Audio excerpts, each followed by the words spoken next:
Beks, welcome to the Leaders and Founders podcast. Oh, I'm so happy to be here. It's good. Thank you so much for coming in. Yeah. It'd be really great if you could just tell people a little bit about yourself, a bit of your background, and we've got so much to discuss that I'm really excited about as well. But yeah, give us a quick snapshot about you. So I've been in product for 25 years. I did around 10 years in sort of media, gaming, that sort of thing, worked for Sky for several years, ended up in their core box team. So that's where I sort of really learned the trade from scratch. I didn't have the product title right at the beginning, just purely because it didn't really exist in software. So I had stupid titles like executive producer or service manager and things like that. But I was always that person working in the team, figuring out what the tech could do, what the business needed, what the customer or the user really needed in order for the product to be successful. So it was always a product that I was responsible for, whether it was a game, a betting game or something like that. I ended up at Sky in the betting team, became really disenfranchised with. It was slightly before the sort of, there was controls and measures in place to sort of stop people getting themselves into financial difficulty. So we had, about 10% of our customer base were spending hundreds of thousands of pounds a month, and not all of them were oligarchs or footballers, sure. Right? So I ended up moving over to the core box team, worked on actually launching boxes for customers, so set-top boxes. I don't know if you're a Sky customer, but sometimes I say like TiVo. Yeah. So we were like looking at the core design of the box. We were looking at like the base materials. We were looking at, what CPG looked like. So it was everything. And that was around the time that Agile actually became a thing. Sure. So I would go over to the other side of campus on the Sky campus and talk to the engineers. They'd be like, what the hell is she doing? She was here yesterday. We were like sticking Post-its on the wall doing, like early days of Kanban before Kanban was a thing. And just figuring out what life as a product manager was. And it evolved really quickly from being like really long-winded, Word documents, 300 pages long, to being talking to people, collaborating with people, coming up with solutions to problems, with a cross-collaborative team. So it was brilliant. So I did Sky, and then I did, sort of first ever iPad apps, things like that for Telegraph Media Group. Yeah, sure. And you couldn't imagine that anyone would want to, read a newspaper on an iPad, let alone a personal media device. Yeah, of course. So we had to build the crossword from scratch, obviously, because that was what they wanted. Sure. So I did 10 years in gaming and media. I then did 10 years in finance. So yeah, that was interesting, and quite a lot of my sort of recent decisions around setting up communities came from those 10 years, really. Pretty toxic, very male-dominated, never really working for great female leadership, never having a female leader, working in banking, working in payments, working in startups, fintechs, blockchain, that sort of thing. And then the last 5 years in startups and in sort of community, climate tech, health tech, that sort of thing. And then I've just started in March working for British Gas. And my job, or what I've been hired to do, whether I'm going to be able to do it or not, I don't know, is change the way that they work. They're very program-led, sort of like, millions and millions of pounds of program projects working to launch a new thing, spin up a team, cognizant team or other, spin it off again, and then wonder why things break and everyone gets cross. Yeah, of course. So that's a massive, chunky, hairy job. So I'm doing that at the moment. Amazing. I mean, you've done so many different things. Yep. And there is so much to kind of unpick in that, I guess. But to kind of take it back, I'm assuming you didn't wake up one day and thought you want to work in product per se, right? No. What did you sort of want to do, and how did you, I guess, getting into, into the tech industry? So I started off, I did a master's in 1999. Yeah. Great year. So bad. Like, why? Was that the year you were born? No, I was born in 90. Okay. So yeah, it was all good. Yeah. I've got a little bit further back now. So that was, it was so, like, looking back on what we did, like, it was just crazy, really. But it was just before the dot-com crash. And when you were sort of designing for interactive media back then, which was what my course was called, we were thinking like CD-ROMs, that type of thing. Yeah, sure. And even then, when we were learning all about like sort of cognitive behaviour learning, interaction, that type of thing, that half the class were like more graphic designers, half of them were engineers, and actually that's where they went on to work. And there was me on my own going, can I just tell you what to do? Sounds better. Can I just figure out what the problem is and figure out how we're going to work on it collaboratively together? And that was just felt like, I obviously did a bit of coding and a bit of graphics. I did originally I did an art degree, so I am semi-creative. Sure. I'm shit at maths. So like, the coding never really would have worked for me. Yeah, of course. And so it just became, natural. I literally just fell into it naturally while I was doing my master's. And then when my first job was an interactive gaming company where I got called producer, but like I said, really it was the role of product. So like you would get from most people when you talk to them, how did you get into product? I literally fell into it. Literally fell into it by complete accident. Yes. I think that's one of the things that I personally really like about product is that you have to have such a well-balanced view of things. It has to be quite holistic. You obviously have to be technical. You have to understand, of course, what's happening. Tech savvy. Exactly, tech savvy. All of those good things. But you have to be really commercially minded as well, right? In terms of taking stuff to market and understanding the business, I suppose, at its core. Is that something you felt you had a good, well-rounded view and you could kind of balance the views of others as well? 100%. I mean, years ago, I used to liken it to when I spun up a farmer's market in North London when I was living up there. You know, I'd have to understand what the customers wanted, and they were sort of, you know, upper middle class snobs that wanted their organic stuff, but not too organic, as in that's a bit too muddy. Right. And also just talking to the farmers and the producers, and you know, so I really loved literally going from one conversation to the next and that switching that you have to do. And I love the buzz of that, talking to different types of people all day long. Yeah, sure. And I'm not saying like if I talk to the same type of people all day I'd be bored, but I've over to the last 25 years, that's what I've done, and that's what I love. I love the context switching, the challenges, you know, having to figure out how to talk to people, how to communicate with people, because ultimately product, if you want to just really, really refine it down to the core parts, it's about relationship building and collaboration. Yeah, sure. And that's what I love about it. Exactly, bringing everyone on the same journey and balancing views.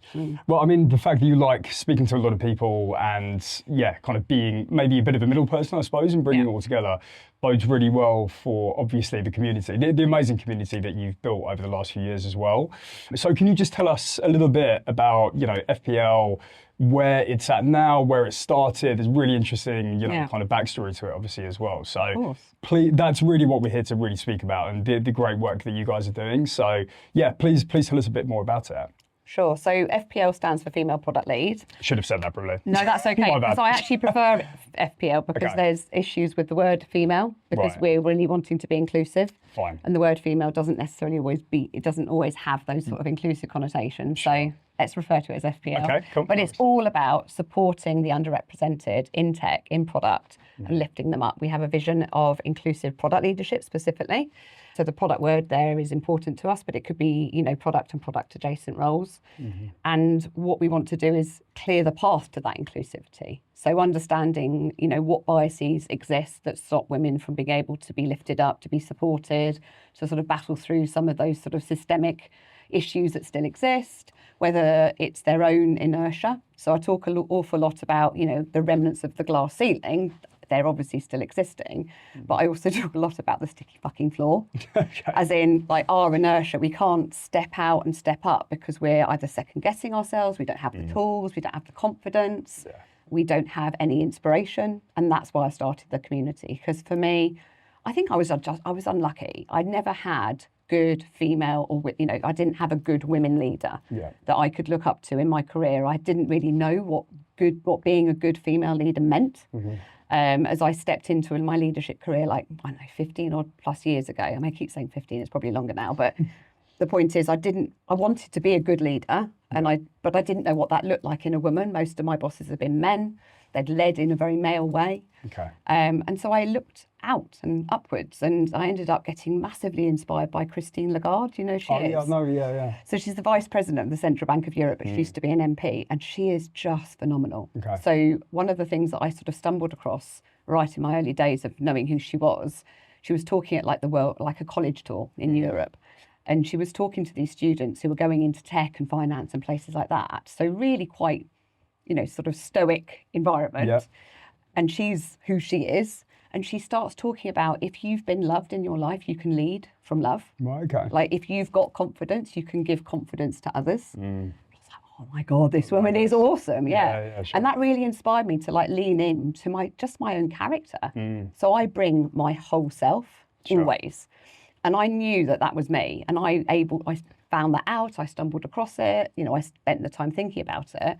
But that took time and effort. And not everybody has that. Not everybody is able to do that. Not everybody will stumble across someone who's going to inspire them. So what I wanted to do with the community was create a space where you could easily access people who would inspire you every day. And so what we've got now, several years later, is sort of 500 people in the community, loads of people in the sort of leadership positions and thought leadership positions who either do sort of, you know, lunch and learns or tooling, or they they become mentors or they speak as panelists at our events. And it's all about sort of leaning in and helping the aspiring, sort of leaders of tomorrow. And so it's hard to sort of say, like, we should know this on our stats, but I'd say it's probably half and half in terms of people who've come in that they want to give back. Sure. And those who are sort of either breaking into product, new to product, or wanting to become a product leader at some stage. Yeah. But equally, as a female leader, as a thought leader, you come in and you're inspired and surrounded by amazing women who are also doing incredible things every day, which is fantastic. Yeah, I think it's absolutely amazing. And I think if you look at, you probably don't really give yourself enough credit, I suppose. And I'm sure your other co-founders and people in the SLT as well. But for somebody who had to voluntarily look yourself to find some kind of inspiration, to now have a community, firstly 500 people, which is awesome. People who are getting inspired every single day. I think that's, I can't reach you, but massive kind of pat on the back and huge credit. Yeah. Exactly. But that is really, really inspiring as well. And I think, there's a huge amount of privilege on my side. I fully appreciate and I'm actively aware that I have privilege for not being a female or, being from an underrepresented background. You don't have to apologise for it though. I know, but it is one of those things, but I haven't experienced a lot of the things that you will have. And it's interesting you mentioned around kind of banking and finance, and it's not specifically just kind of calling out the industry per se, but did you actively feel like that, versus say media, for example, did media seem to be sort of more inclusive, or was it just, I guess, the kind of standard things that people think about banking in general sometimes? I've only had my experiences with the teams that I've worked with. Exactly. I think so it could be very different in different places. Exactly. But in media and gaming, it felt a little bit more balanced. Whereas the 10 years I was in finance, most days I would be the only woman in the room, the only woman on the call, running teams where I was the only woman and just had blokes or very few women, and only male leadership. And often in sort of finance and in tech, the only women in the leadership roles were either communications, sometimes marketing, or in HR. Yeah. And so it wasn't really the tech roles within the organisation. And so when it came to sort of strategy and decision making within the sort of the tech space, often being on my own. Yeah. And I think the thing is as well, it's those extra things that get in the way. So I'm fairly strong, I'm confident, go-getter, but not everyone's like that. I've had 3 kids, I've lost count, but however many years, either being pregnant, having a small baby. I had a moment gap between like my youngest sleeping through the night and starting to get back on track, and then the perimenopause hits. Right, okay. And like fully been in that for the last 5 years. Sure. And so it's just one thing after another. And don't get me wrong, like I am not complaining about the fact that I've been able to create life. That's phenomenal, and I'm really grateful for it. And it's an honour, but it gets in the way. Yeah. It gets in the way. Like so often I would be there, in an all-day meeting, running a workshop with men. I'm the only woman. They'd be whinging about the fact that they were hungover and been out on the lash and feeling a little bit rough. And I'd had 3 nights sleep because I've been up breastfeeding. I'm like, and, Yeah, of course. So, but not being a dick about it and being able to like run with, sort of run those sessions and be, a good leader without moaning and whinging or, trying to be a martyr, because it's my choice. I chose to do that. Yeah, true. But actually looking after a baby through the night versus just having a mad hangover, they are slightly different things. I do have to apologise for that one because we have like a very easy ride. I've got 2 kids,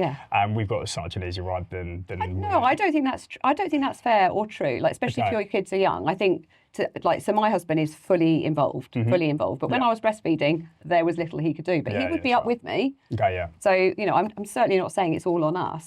But I'm in that context, in that room, on that day, I'm like, literally, like, shut up. Exactly. So I feel my youngest is 5 now, and I do feel like I'm really coming into my own as a parent, actually. So, getting a bit more sleep. Yeah, exactly. That's the thing. We've only really just kind of got our lives back on track, to be honest with you. Yeah. But it was exactly the same thing, with my wife. Worked in the city pretty much for most of kind of the younger years. Yeah. And just balancing all of that is really, really tough. It's a juggle. Yeah, for sure. But I think, sorry, again. I was just going to say, and it's worse if you don't feel like there's anyone around you that appreciates what you're going through. This was going to be my next point as well. So if you're surrounded by people, or if you've got a boss or there's other people in a leadership position who get what you're going through, who've been going through it themselves, or there's empathy there, it's different. And that's partly why we've created the community as well, because if most people still won't have that. Sure. And so if you don't have that in your day-to-day, you can at least have it either with your mentor or mentee, or with, if you come into the community and ask for help, or you come to an event and do a bit of networking. Yeah, for just sure. knowing you're not the only one that's struggling. Yeah, exactly. You're not the only one that's like going through that. Yeah, for sure. And one of the things I was going to say in terms of, obviously, your audience isn't just product, it's more broadly on the tech. The stats are just astounding, really, in terms of like just so small now, even in 2025, the number of women in like tech leadership roles, it's like less than 20% globally. Yeah. And if you go to FTSE 100, FTSE 500, it's even less. Yeah, for sure. And then if you like, sort of align the intersectionality of culture on top of that, even less again. Yeah, sure. And I think that's the thing that I am boggled by, in 2025. So I felt like that we would have moved on a bit more by then. Yeah, of course. But by now, Yeah, exactly. I really thought that it would be a little bit different, that we would have broken through some of those things. And I think the intention is there by most people. They want to make a change, but I think they just don't understand those inherent behaviours. So one of the things that we do is we've partnered with an incredible organisation called Diversity with Marissa Els. Okay. And she's doing something at the moment, like a movement that she's called Amplify, which is all around inclusive innovation. So it's for people in tech, in product, any adjacent roles, coming together and thinking, how can we, as a community in tech, become more inclusive in the way that we do innovation, the way that we work together to innovate and build products that are also inclusive. Sure. I'm sure you know this, but for example, like the basic product issue that you have around car seatbelts. Yeah. What's it called? Crash test dummy. Yeah. Modelled on the male physique. Yeah, exactly. That's the world we still live in, Adam. Issue, can you imagine? It boggles belief. And that's something you're talking about life as well. Yeah. Do you know what I mean? Yeah, for sure. But I think if you look at, in terms of what that sort of community that you have built, the fact that people feel, but firstly, I'm sure there's a reason why your numbers have massively increased, right? There's a need. Yeah, exactly. Yeah. There's a need. It is still underrepresented. Yeah. But people are also feeling like they're getting really good value from actually going, and they feel a part of something as well. 100%. I'm assuming if this was around, sort of 15 years or so ago when you were kind of looking for that sort of mentorship and leadership, that's something that you would have naturally gone straight into. But is that something that you think would have sort of changed how you are now? Or if you had the opportunity, maybe some of the women just getting into their careers now get from your community as well? Yeah, I've not ever been asked that before. That's a brilliant question. Just like, would my career maybe have been different? I'm sort of adding to your question there a little bit, but probably. Yeah. Because probably be ahead of the Central European Bank by now. No. I said before, I'm rubbish at maths. No. Yeah, you did actually. But 100%, because I battled through, on my own. Yeah. And I found my own success in the way that I found my success. And I'm happy with my career. Honestly, I don't necessarily need to be the CPO of some super brand. I'm really happy what I'm doing. But maybe that would have been my path if I'd had a little bit more, I don't know, it wasn't about confidence. I think it was just constantly battling. And I think when I reflect back on especially the 10 years I had in finance, I was always Beks in the corner battling, right, sort of fight or flight type of thing, because it was never easy. There was always some, can I say dick swinger? Yep. I'm going to say dick swinger. Can. There was I just did. There was always a dick swinger. Yep. Someone who'd got the job, because they holidayed with the MD, or they sort of their parents knew each other, whatever. And there was always someone like that. And of course they knew that they'd got the job not necessarily on their own merit, and so their attitude after that was always a defensive one, or a willing to take credit for stuff that wasn't their own. I mean, I worked for some people that would literally just take my work and represent it as their own, and not give a monkeys about it as well. Yeah. And I think when you work in those sort of toxic environments and you don't have any respite from it, the only thing you can do is whinge to either your peers or go home and whinge to your partner. Yeah. It doesn't really help you overcome it. It helps you survive in it. But not necessarily thrive. Yeah, and it's not solving the root problem either. No, of course. Issue, so. Or knowing how to. Yeah. Like having inspiration or advice from people who've been in that situation to know this is how you can navigate. Or actually just stop fighting it, leave. Being given the permission by someone to say it's not, you haven't failed. There's just, in that situation, there's not necessarily going to be a path for you. So either just, accept it, take the tenure, take the experience and move on. Maybe, yeah, sometimes you have to actually change environment, I guess. Yeah. So with regards to FPL, how is it broken down? And I guess how has it evolved over the years? It's still a relatively, young organisation, of course, but, from say, member 20 to 500s, obviously people have way more resources, of course, different events, access to different people, but yeah, do you have a different sort of way of setting things up, and what can people expect? And I guess, is it really interesting looking back at what it was like, a few years back compared to now? Even last year. So when we first started, I went on to link. I sort of had this idea, I'm going to create this thing. And there was this brand that still exists called the Female Lead. And I just thought, I'll just call it that, but I'll just chuck product in. Like, literally, I was in a campsite in Cornwall and I just thought about it for like 5 seconds. Yeah. And so you go on LinkedIn and you have the choice. Product, you do a page or you do a group. Mm-hmm. And I chose the wrong one. Right. And the group was just like tumbleweed. There was like hundreds and hundreds of women joining it. So there was obviously a need. And I wasn't marketing, it was just there. People finding it and exactly. People looking for something, stumbling across it. So there's been like Women in Product London has been around for years. And I know Taya really well, who runs that. Mm-hmm. She's fantastic. We're probably going to collaborate on stuff in the future. But they're predominantly events and they do have some community. But their events are sort of, I think she does like maybe one a month or every other month or something. So, brilliant stuff that they're doing. Yeah. But they're focused more on like, the product side of being a product person as a woman. And then there's another one called Women in Product UK, which is also incredibly successful. But that's become more of a business. You have to pay for most events, I think. And there's subscription models in terms of being a member. Whereas we have said, from the day one, we are free now, free forever. Okay. And so just to sort of solidify that, in February this year, we became a CIC, which is a sort of a community interest company. Yeah. So a step towards becoming a charity, a CIO, which we probably will do at one point. But the point is not for profit. Sure. So we aren't here to make money from our members or from our sponsors or from our partners. Everything that we do is going to always be free to members. And so the way that we do that is we get gifted at the moment by people who want to be involved, want to be a part of what we're doing. Part of, people have called it a movement. That feels a bit wanky to me, but we're trying to create a thing that allows people to leverage on to champion people, put them on a pedestal, lift them up, give them the tools, empower them. Sure. And so the structure, to answer your question, has really evolved quite naturally. So last year we did, I think, probably 4 events in the total of the year, maybe more, but very, very little compared to this year. And I think we had just a bit of a ramp up towards the end of last year. And we actually had a workshop where we said, what do we want to do over 2025? And we broke it down we created sort of a bit of a narrative. So we basically created 4 different series of events. And so all of our events have been around that series and it's taking our members through the journey. Nice. So the first one was around Evolve. So just thinking all those points of evolution that you have as a woman in terms of, fertility, parenthood, menopause, all that sort of stuff. But also, just evolution that you have just as a product person. So moving from an IC into a management role, that type of thing.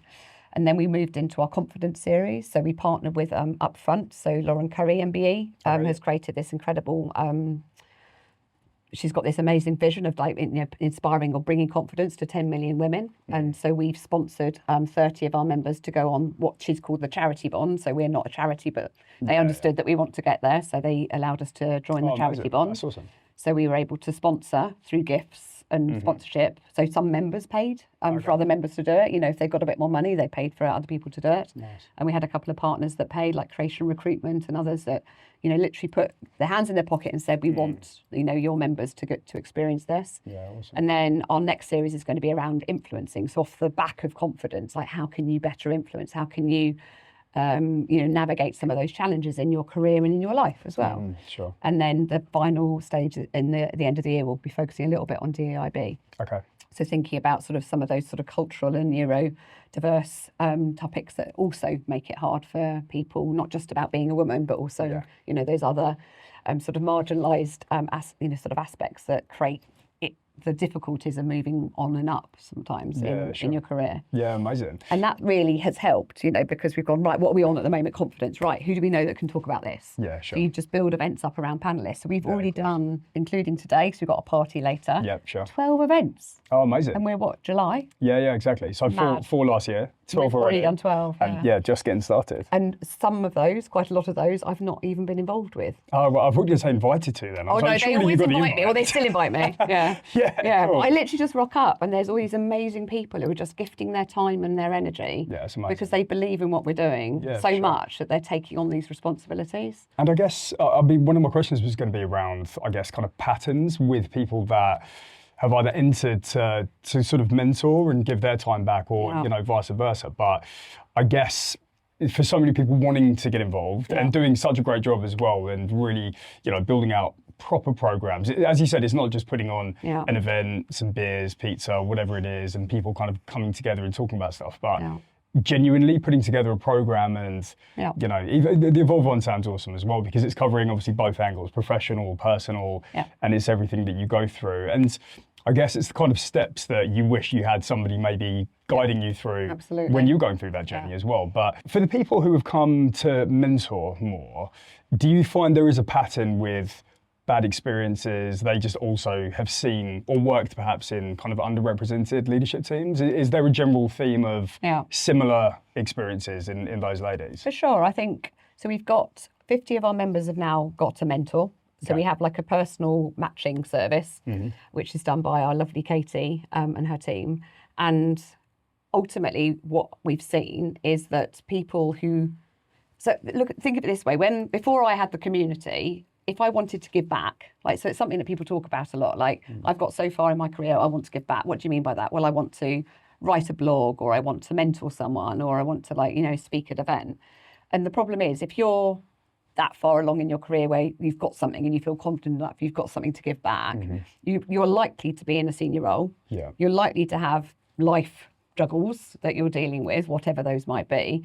And so I used to find, by the time I'd found the thing that I could give back, I'd run out of time and energy. So I didn't have much left. Yeah, sure. And so this is around creating a platform where, people can put their hands up and immediately we can offer them numerous ways they can give back, whether that's speaking as a panelist in one of our events, either in person or virtually, whether that's just jumping into our sort of ask for help channel in the Slack, people just coming in and saying, I've got this problem, I don't really know how to navigate it, can people help me? People literally jump in on the Slack conversations, or say, I can set up a call. We've got people loads of people on the market at the moment looking for jobs and really struggling. And that's, obviously been going on for a couple of years now. People really leaning in and supporting people, trying to help. And I'd say, although we haven't done a survey on this, I think it's a really interesting thought. Most of the people that join our community, when they say why they're joining, and they say they're joining because they want to be a mentor or as a thought leader, most of them say the reason they want to do it is because they didn't have it themselves. Right, okay. They do, yeah. Yeah, exactly. Yeah, which is awesome. Yeah. And I guess jumping forward, it's probably too hard to even think too far ahead with all of the stuff that's going on, but do you have this sort of distant vision of what you really, really want this to be? And I mean, you're kind of on the path potentially to sort of becoming a charity and really getting that kind of status. But where do you see it in a few years? And what would you love for it to become? Well, we measure impact. So we have to, as a CIC, every year we have to create an impact report in terms of saying what we've done in order to reach our impact objectives. Yeah. And so at the end of each event, which is always curated with the idea of empowering. So everything's about how do we empower the attendees of this event in this way? So the menopause event was empowering people with knowledge. Sure. Do you understand what it means to enter perimenopause, menopause? Do you understand the things that you can do to actually lift yourself up and navigate those challenges? In terms of an employee resource group, is there something, is that what you call them, ERG? Yes. Yeah. What could you do in order to facilitate support within your actual, within your actual company? Yeah. Are there policies that you could create that actually just level the playing field a little bit more and allow someone who's really struggling with menopause or perimenopause to, have the support they need or have the time or the space that they need to figure out how to get themselves back on track? Yeah. I was really unlucky. I started taking HRT around the time when Davina McCall did her little TV show. And so there was a national shortage of HRT. Right, okay. And I had to send an email out to my colleagues. I was working in finance at the time. Can you imagine? Tumbleweed, literally a lovely man called Scott from Down Under and one woman were the only people who responded. Oh, really? Where I was saying I don't have any HRT. These are the things I'm going to be struggling with. If I don't answer your question or I forget that I spoke to you yesterday, don't take offence. This is where I'm at, yeah. There was nothing from my sort of peers, my male peers and my sort of senior leaders, nothing at all. So just that's, I've forgotten what we were talking about now. We were talking about your distant future vision of everything. Oh my God. However. Yes. I don't know how I got to menopause. No, because you were talking about your impact reports. Yes. And where we go with that. Yeah, so we, at the end of every event, we try to get people to give us a little bit of a feedback in terms of how does this impact you? Yeah. What did you learn from it? And so for the people who have taken the time to do that, like every single event, you know, like we did one, have you heard of Hustle Badger? I don't know. So it's very producty. So Ed Biden has created something called Hustle Badger. He's fantastic. Like, so it's semi-free, semi-paid for, great resources. If you're setting up a product function, use that basically. But his wife, Catherine Duquette, she does sort of workshops for sort of fairly big brands like Google and people like that. So she gifted us, which is just phenomenal. And she's saying she's going to do another one as well. Right. She gifted us a 2-hour workshop. Okay. We did it in Rightmove. We had like 50 people attend, you know, breakfast sort of session. And she basically is sort of unpicking some of the things that sort of stop us being understanding how we can either feel confident or appear to be confident. Right, okay. And just sort of taking us through that journey and some of the language you use where you say things like, I'm sorry, or I think, and just alternative ways of talking, which I can't remember for the topic, but like if you want to learn, you can just tap it up. But ultimately giving people just like, I know how I can navigate that now. I know how I can appear more confident. You know, it's to do with stature, it's to do with the tone of voice you use or the language you use. And just enabling people to feel like they can take that step. So either are you negotiating with your line manager on, you know, like a salary package or an equity package, and knowing, you know, how to do that. We did like, you know, a gender pay gap event earlier in the year, which is all about that in terms of, you know, some of the things that you can do to navigate some of those challenges. And we still, as you know, have you heard of Gender Pay Day? Or it's Gender Pay Gap Day? Yeah, I have, yeah. So, you know, like if you look at that globally, in sort of the Middle East, that day would be mid-September. Right, okay. Because the gender pay gap is 30%. In Europe, it's not so bad, but it's still shit. And it's always around sort of like early to mid-November.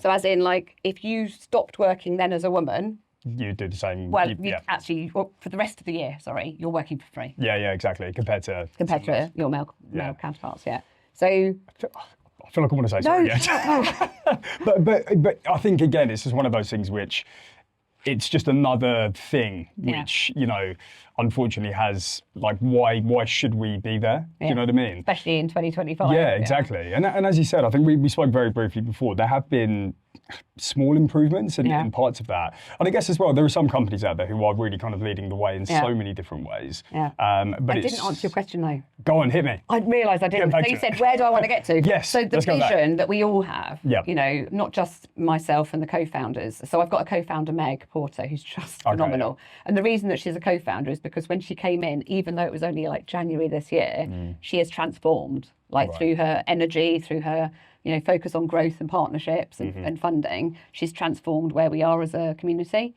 So like when you're thinking about like, how do you give someone a co-founder position? It's like, well, because the thing that existed before she joined is very, very different to the thing that exists now. So she's a co-founder.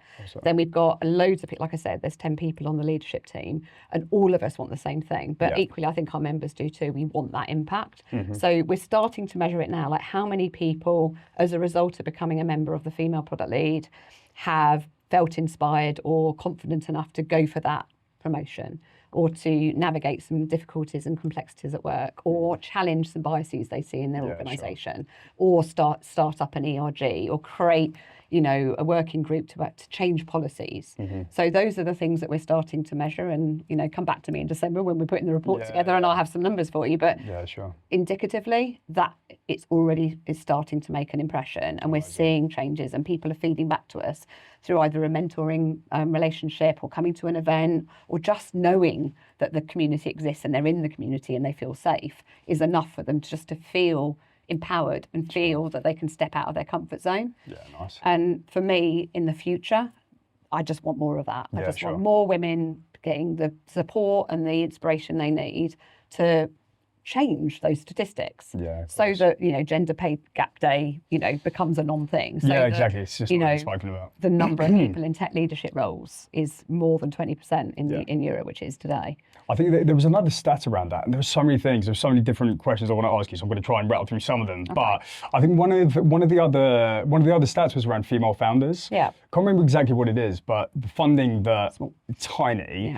but the success rates of female-founded businesses in Europe so much more successful en masse than males. So it's, you know, even, they really struggle to get the funding. Yeah, even when women, are actually, you know, really taking the risk, which I think there's so much stuff there, and there are so many more stats around, you know, women.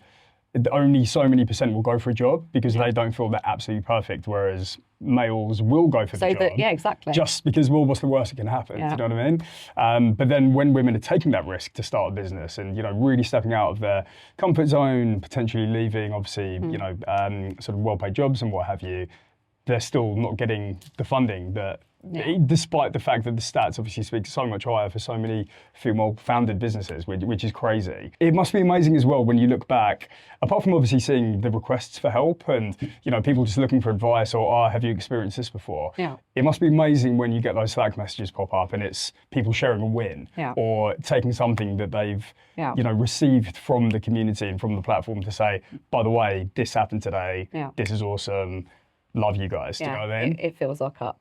Yeah, Every exactly. day. It really does. Yeah. I mean, it's amazing. And we share it as much as we can with the rest of the community as well. But I think sometimes it's hard to make sure that everyone knows what's happening because you get a personal message from someone and you can't always share it. Yeah, sure. So I think that's the thing that I want to change and figure out how do we actually communicate the impact that we're having. Yeah, but even just when people find us. So in our onboarding sort of process, we ask people, why did you join? And so many of these really sort of quite, you know, sort of tear-jerky messages from people who have just really been struggling and have not been able to figure out how to navigate some of the challenges that they're having, and have they been incredibly lonely as well. And it's heart-wrenching. Yeah, of course. It is. Yeah, it must be really sad to actually see that. And especially when people are opening up to you as well. Yeah, and virtual hugs aren't as good. So no, never are. No. That's why we're having a party tonight. That's why we're having a party. And anyone who's not met me before, I've already warned them I'm a hugger. Yeah, nice. Have you deliberately done it on a Monday as well to start the week, have a bit more of a calm one? No, because it was the only place we could find for free. Ah, right, fair enough. Okay, we don't have any money. Yeah. Okay, fair enough. And I guess obviously, you know, big kind of product feel to it, of course, but I mean, you must get requests from engineers, obviously designers. Is that maybe some kind of expansion in terms of... We're already getting people in who are sort of more engineering in their sort of discipline now. Or more design focused. So it is inclusive to non-pure people, obviously. It is, but I mean, you know, we've set it up as specifically being for like women who are in product roles, who either are in leadership positions now who want to be in the future. That's where we are at our core. But in terms of all the stuff we do, it's not always just about product. Yeah, sure. So like I said, like we'll do stuff that is about product. So we'd do like a lunch and learn that's about, you know, I'm new to product, how do I actually navigate that? Or I'm on the market at the moment, I'm not quite sure how to promote myself well within the market, you know, which is really tough as a product person. But most of our events are, like I said, like about confidence, about influencing. That could be for anyone. Yeah, sure. So, yeah, perfect. Yeah. I was going to say, we ran a roundtable, it's really about a year ago now, actually, it's gone quite quickly, but there was such a different sort of kind of balanced view from some of the women. And it was all around sort of women in leadership and people getting into leadership as a woman. And some people, very different to what you said actually, some had great male mentors and they had like a, you know, kind of a really supportive and very sort of coaching, you know, kind of entry into the industry, but obviously so many other women hadn't as well. A lot of the ladies who worked in finance actually. But one of the things, because as a bloke, it's one of those things where I'm a massive, you know, love women, absolutely love women. Married to one. Yeah, exactly, not just my wife. I love all women, but don't tell my wife that. I know what you mean. You want to lift us up. Yeah, exactly. You want to be supportive and you want to try and be, I guess, kind of inclusive and make sure that people have the right... So we have a really good starting position on our allyship. Right, sure. So it's a bit tricky. So at the beginning, it was people I knew. So Graham Reed, Alistair Preacher, you know, so many people that are in my immediate network who want to lift women up, who want to advocate for us. I did a stupid LinkedIn post about LinkedIn Premium when I was looking for work, just like, you know, bemoaning the fact that all the really good ways of connecting as in sending a message to someone you weren't connected with, come through posts. only come through premium. Yep. And like, what the actual fuck? Yeah. I'm not earning money. I can't afford premium. I want to use LinkedIn as a platform to get to create new connections. And I got trolled. Oh, really? Massively trolled. I've never been trolled before. It was a new experience for me. Like, just pick up the phone and call. What's the matter with you? Oh, wow. Like, why are you expecting people just to get you a job? Get your own job. You know, just not getting the point at all. I mean, I thought we were all in agreement that everyone hates LinkedIn at the moment for the platform itself. But anyway, all those people who trolled me were middle-aged white men. Right, okay. And my close allies and advocates, they took them out. They went to the mattresses. Right, okay. And they absolutely went for it. And so for me, that's what allyship and advocacy is. Yeah, sure. Like, you are there every day and there is action and there is purpose and there is a desire to change people's perception and challenge when you see things being done wrong. Yeah. So for me, we just make sure that we check, you know, what people's agenda is in coming in. I mean, I'm not saying people are like glory hunting or anything like that when they're sort of coming in as an ally, but you've just got to be careful that people aren't doing it for the wrong reasons. Yeah.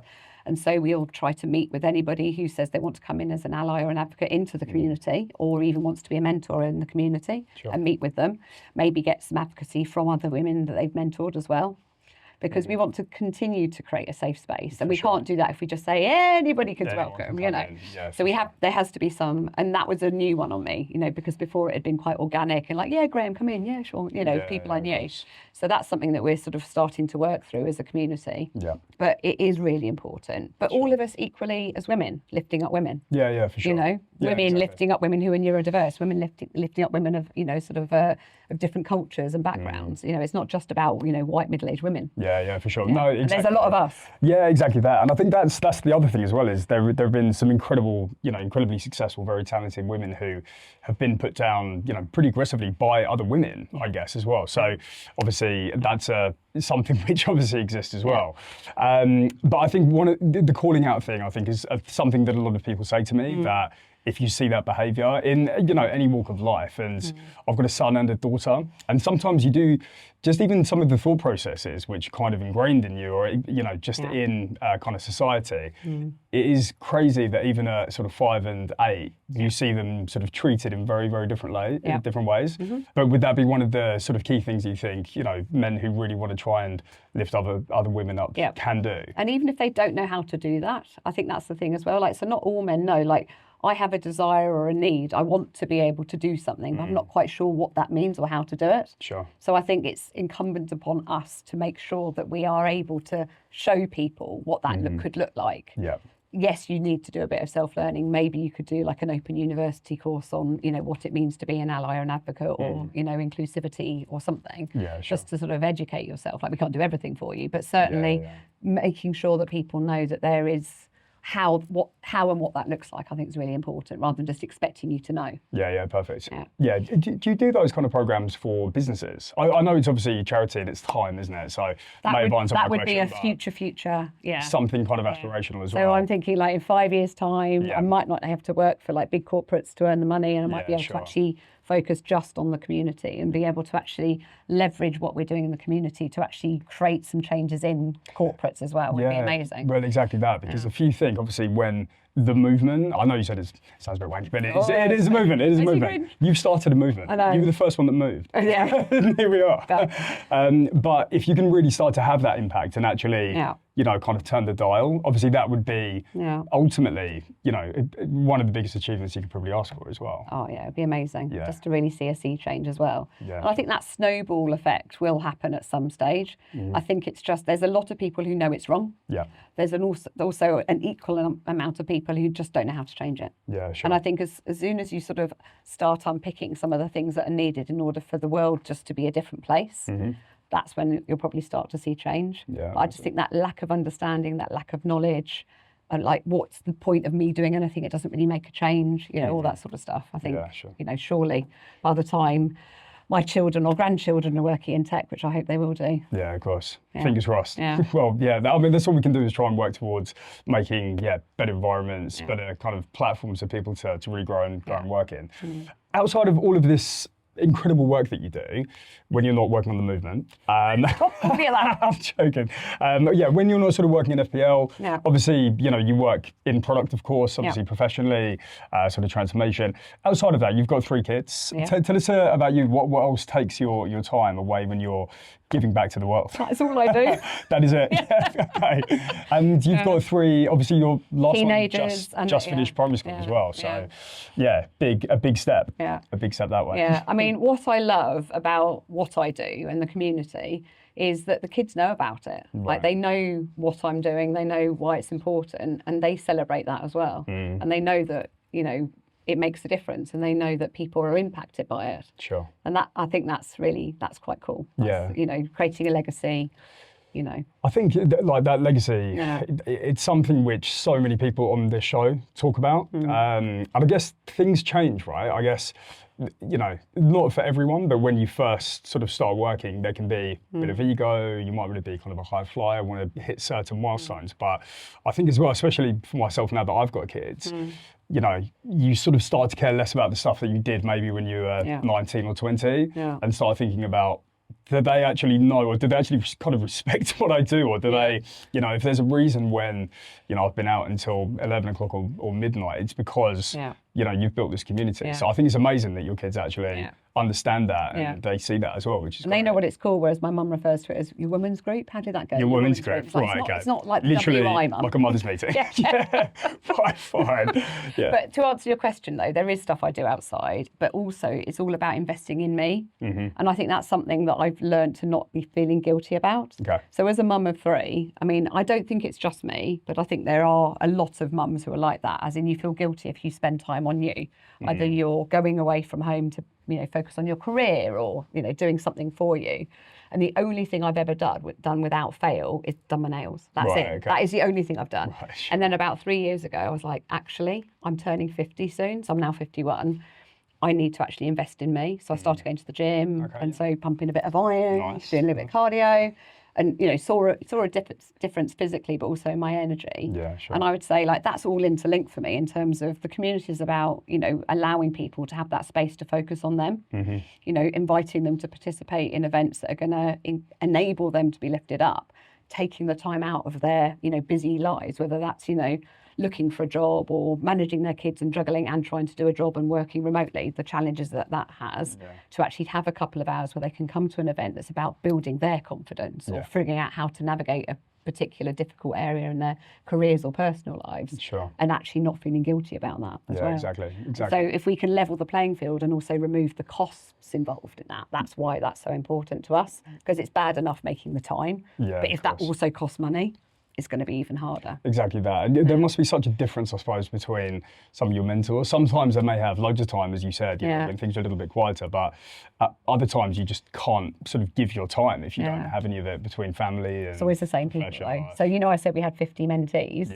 Most of those mentees are mentored by someone who's also mentoring someone else. Oh, really? So most of our mentors are doing at least 2 mentoring at the more, even though, like I said, we've probably got a 50-50 split in terms of the community. Sure. So there's always going to be some people who will have more time or make more time, and other people who are less time, you know, more time poor and can't quite figure it out. But as long as everybody's like they're sort of lifting it, I would say we're the same in the leadership team.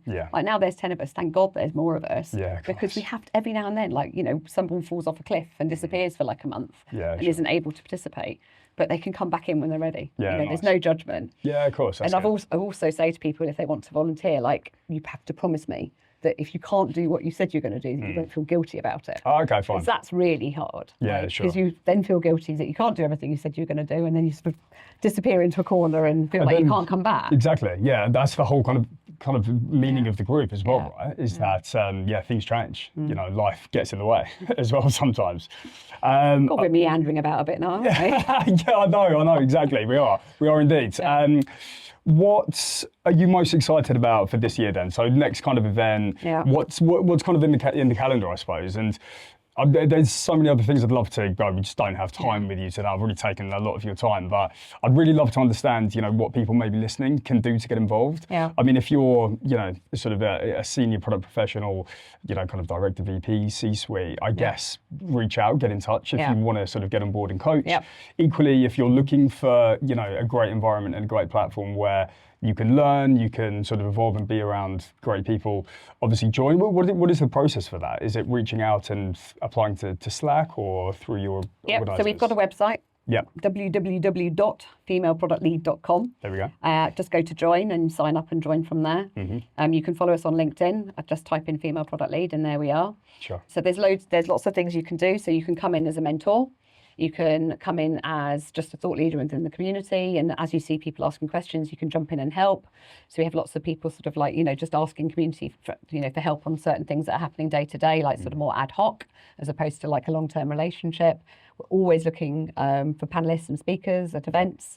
If you've got a particular topic that you feel really passionate about and comfortable talking about, we often curate events around people, especially sort of like lunchtime online events. Yeah, sure. It can just be around, like we've got this wonderful woman called Gemma Cole who runs something called Remote and Human. And she's just basically got a passion around like, working remotely and how you manage that whilst you are actually a human with your, the challenges that you have, whether those be parental or otherwise, Sure. caring for someone full time. And so, we often build up events and topics around people who've got particular passion or area of expertise. Yeah. So yeah. There are so many different things. I mean, even if you just want to participate and come to the events, and some people actually give back with money. Like honestly, like and that sounds awful, but like if you've literally got no time, but you're earning decent money and you want to give back, then obviously we take that money and every penny will go back to either putting members through a course or helping to put on an event in some way. Like every single penny will go back to that. We'll go back to our members. Yeah, amazing, great stuff. Well, Gathered Fam, we would absolutely love to speak about how we can actually get involved and stuff that would actually, definitely make an impact to you all. But look, I think it's incredible what you're doing. You're obviously doing all of this alongside actually having like a genuine real life job as well, right? So just how do you find the time to balance that? Or does your own sort of time commitment change in terms of what you can really get involved with as well? I think like I've always been pretty good at like compartmentalizing and time managing. So that's just something I've had to do. Like today's pretty tricky. I've just had to block out 2 hours, to come here and talk to you. Sorry. It's fine. And my phone has been buzzing like behind me for the last hour. So I'll have to deal with that in a minute. But then you just put the hours in at the end of the day. And I think, I found, but my kids don't need me in the way that they used to need me. Like it's obviously teenagers, it's different. And my 11-year-old is different. But, when they were younger, from the hours of like 5 until 7 or 8 o'clock, I would just be doing the kid stuff if I was at home. And often when they were younger, I wasn't going home till 7. And so that would be like intense, mum time, putting them to bed. There is no such thing as bedtime now, which is like a whole new, you can't imagine it. But one day that will be a thing for you. Whereas the kids, just take themselves to bed and can deal with it.